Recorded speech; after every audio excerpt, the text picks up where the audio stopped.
Okay.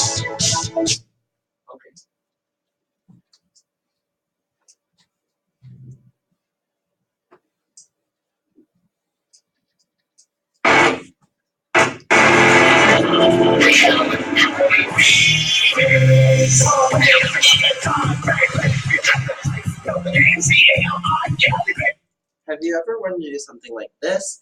Or maybe like this?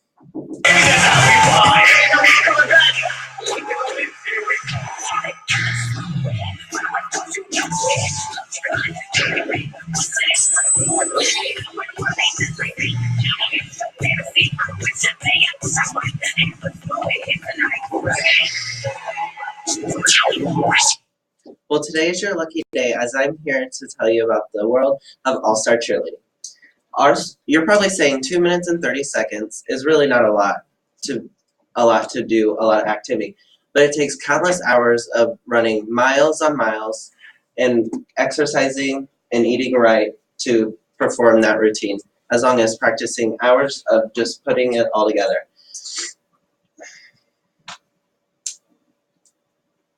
Let's flip our way. Let's flip our way over to learn about the history of all-star cheerleading. Today we will be learning about the history of all-star cheerleading, the differences of all-star cheerleading and high school cheer, and then the evolution of all-star cheer. First, the history. In 1869, that's when cheerleading was found where at the first football game versus Princeton and Rutgers University in New Jersey.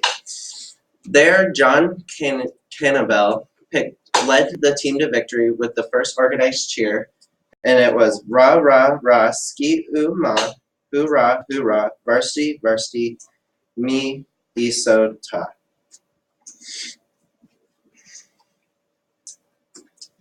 And then that's when cheer got its start. It wasn't until 1923 were women allowed to cheer. And you're probably saying, nowadays, all you see is girls cheer, but the real founders and starters of cheer was a guy, and guys cheered into all the way up to the year of 1923. And then today's population of girl cheerleaders is 113,980 of today's cheerleaders are women. And then in 1960, the first competitive cheer comp was formed.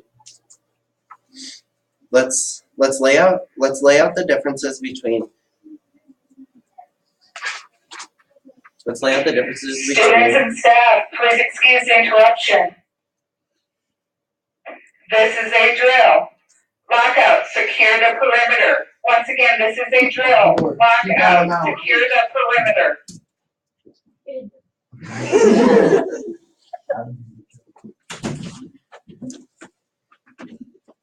Let's lay out the differences between all-star cheerleading and high school cheer. One of the differences is with all-star cheerleading, you can have crop tops with short skirts with bejewels on them, versus high school cheer, you have to have a modest uniform that abides by the school or the school district's dress code. Another difference is all-star cheerleading involves you. The main purpose of it is to compete your routine at competitions and win and potentially win worlds. Versus high school cheer, you can have you pretty much do the same things, but it's more focused towards getting the crowd involved at a Friday night game. And then another difference is with all-star, as well as high school cheer, you can compete, but with all-star cheer, you compete on a floor of 9 mats that are spring and have better absorb your stuff because you're throwing higher skills. And with high school cheer, you're on dead floor, which is the floor like we are on today. And with competitive cheer, you have to put in, people give up their lives. Like, they train ever since they were 2 to be on the teams that they've wanted or their parents have wanted them on. And people move across from Canada Mexico, all across the country. They move away from their family to be on the one teams that they always wanted to be on, and so they give up their whole high school life and stuff to be a part of the team they want. In high school cheer, the time commitment's not as hard because you only really have to practice for 2 days a week to get ready for the Friday night. And the stunt level wise, Students and staff, thank you. for level 5, it consists of double ups, double downs, which is spinning up twice and spinning down twice. Libs, high to high TikToks, which is where you switch from one leg to the other. And tumbling wise, it involves Arabians, bounce backs, doubles, whips. And then with high school, you can do some of the stuff, but you can only spin once, so which is a full. And then you can full down once, or you can throw back handspring whips to fulls, but no higher than you can spin only once in high school. Now let's flip our way into the evolution of all-star cheerleading. So in 1960, the first collegiate competition was debuted on TV. It wasn't on a very famous channel, but it was a very big deal for a cheer because it was finally going to be seen as something that's not just on the sidelines and you can do cooler stuff than that. And then in 1975, the first cheer routine to music was born. So as you could see in the video in the beginning, they do all their routines to music and add sound effects to make the skills that you're doing more effective and more crowd, like, wow, that was cool or something. Like it gets the crowd more involved.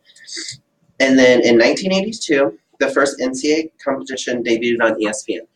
Now this was a very, very big deal for cheerleading because it was debuted on ESPN, and a lot of us nowadays watch ESPN and you just think, oh, football, and not cheer is not a sport, but in 1982 it got put on ESPN, so now a wider range of people that watch from sports, from football to soccer to tennis, they can all watch competitive cheerleading.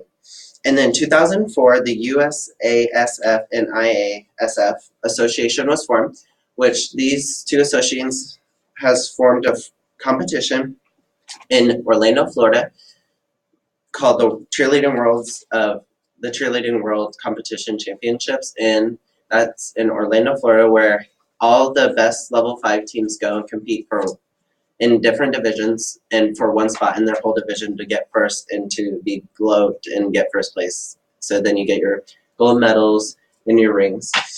And then nowadays and today, cheerleading is very sophisticated, and the routines are very sophisticated and complex with many timing that you need to be on time with everything. So then you never run into each other in a hurry.